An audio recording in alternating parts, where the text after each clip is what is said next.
Welcome back to Mike's Man Cave and welcome back to another video. Now today I want to have a look, or I want you guys to have a look at why gutter guard is useless. And in a lot of cases it actually does make things worse than if you didn't have it. Now, as some of you may or may not be aware, I do run my own property maintenance business.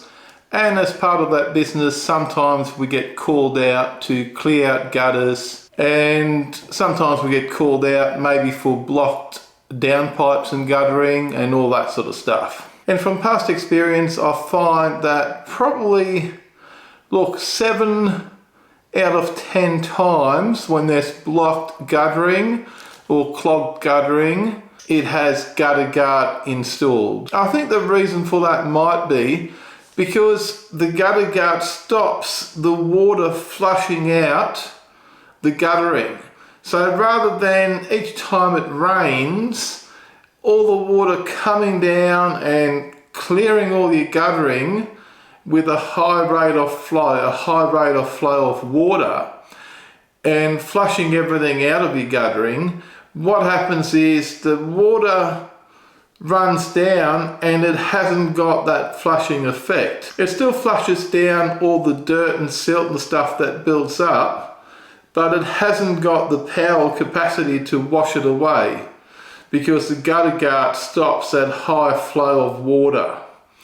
Look, that's the only reason I can explain it, because if you've got a gutter with no gutter guard, generally it's clear.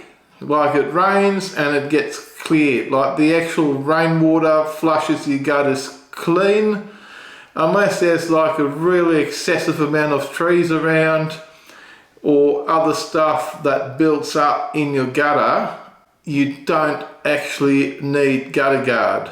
Now, if you don't believe me, here's a video I filmed on a recent job that had gutter guard installed, and let's see what that looks like.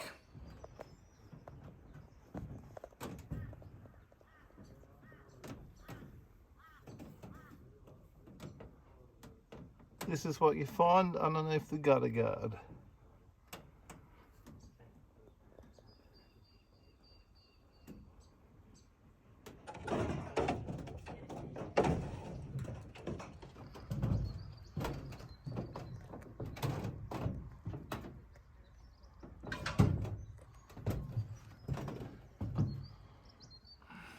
Now, if you've got any questions about what you just saw, or if you disagree with what I'm saying, I'm happy for you to leave your comment down below so I can see what your thoughts are. In the meantime, if you enjoyed this video and found it useful at all, don't forget to give me a big thumbs up and don't forget to smash the subscribe button for more videos from Mike's Man Cave. Thanks for watching and bye for now.